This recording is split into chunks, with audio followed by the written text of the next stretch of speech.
اسی علاقے میں کہا سالی اتنا بڑھ گیا کہ انسانوں کے ساتھ ساتھ چرند پرند سب اس کا شکار ہو گئے۔ اس دوران ایک مسجد کے مولوی صاحب نے جمعے کے خطبے میں نہایت یقین کے ساتھ بات بتائی کہ اللہ کا نام لے کر یعنی بسم اللہ الرحمن الرحیم پڑھ کر دریا کو حکم دیا جائے تو وہ بھی نافرمانی نہیں کرے گا۔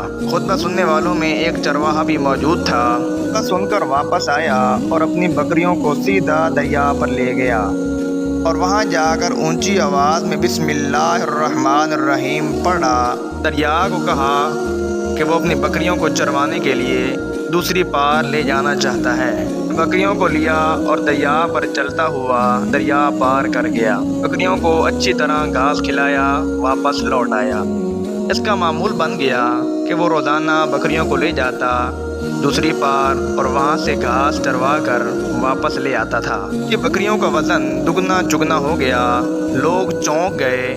لوگوں نے پوچھا، بکریوں کو ایسا کیا کھلاتے ہو جس سے تمہاری بکریاں اتنی وزنی ہو رہی ہیں، دن بدن موٹی ہوتی جا رہی ہیں؟ وہ جوان بالکل سیدھا سادہ تھا۔ اس نے صاف صاف بتا دیا کہ میں تو صرف بسم اللہ پڑھ کر دریا جاتا ہوں اور اپنی بکریوں کو دوسری پار لے جا کر گھاس چرواتا ہوں۔ یہ بات سب نے سنی مگر اس کی بات پر کسی کو بھی یقین نہیں آیا۔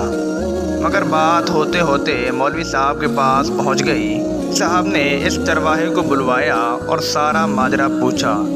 اس نے مولوی صاحب کو کہا کہ میں آپ کا شکریہ ادا کرنے والا ہی تھا۔ آپ نے جمعے کے خطبے میں جو نسخہ بتایا تھا میں نے اس نسخے پر عمل کر کے دریا عبور کر لیا۔ مولوی صاحب حیرت سے اس کے چہرے کی طرف دیکھنے لگے۔ مولوی صاحب نے کہا کہ بھائی صاحب ایسی باتیں تو ہم ہر جمعے کو کرتے ہیں۔ باتوں کا مقصد تو صرف لوگوں کا ایمان بنانا ہوتا ہے، مگر بکریوں والا اس بات پر ڈٹا رہا کہ میں تو بسم اللہ الرحمن الرحیم پڑھ کر پانی پر چلتا ہوں اور بکریوں سمیت پانی پار چلا آتا ہوں۔ آخرکار مولوی صاحب نے صبح خود تجزیہ کرنے کی ٹھانی۔ جیسے ہی چرواہے سمیت پورا علاقہ مجمع جمع ہوا، مولوی صاحب نے کہا کہ کہیں ڈوب نہ جاؤں، تو مولوی صاحب نے ایک رسہ منگوایا۔ پہلے ایک درخت سے باندھا، پھر اپنی کمر کے ساتھ باندھا اور ڈرتے ڈرتے ڈھیلا ڈالا بسم اللہ پڑھا اور دریا پر چلنا شروع کر دیا۔ پہلا پاؤں ہی پانی میں رکھا تو خود پانی میں ڈوبنے لگے۔ لوگوں نے کھینچ کر باہر نکالا۔ مولوی صاحب کی اس حرکت سے چرواہا بہت پریشان ہوا۔ یہ مولوی صاحب کی بسم اللہ کو کیا ہو گیا ہے، کیونکہ اس کا یہ روز کا معمول تھا۔ اس کے اپنے یقین پر کوئی فرق نہ آیا۔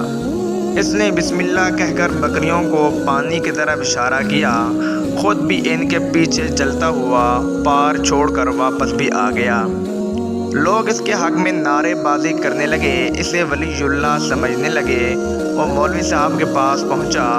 ہاں کہ مولوی صاحب میں آپ کی بسم اللہ کی تعریف سے کافی پریشان تھا، مگر پانی پر چلتے ہوئے مجھے آپ کی بسم اللہ کی پریشانی کا پتہ چل گیا ہے۔ اس نے کہا کہ یہ رسی آپ کی بسم اللہ کی برکت کو کھا گئی ہے۔ آپ کو بسم اللہ سے زیادہ اس رسی پر بھروسہ تھا، لہذا اللہ نے آپ کو اس رسی کے حوالے کر دیا۔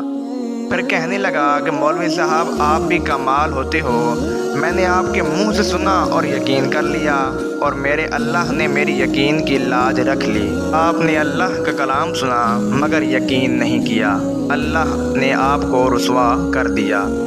دوستو، ہماری دعاؤں اور ہماری نمازوں کا بھی آج کل کچھ یہی حال ہے، جیسے ہماری دعائیں قبول نہیں ہوتی۔ اللہ سے دعا ہے کہ اللہ اس پر عمل کرنے کی توفیق عطا فرمائے۔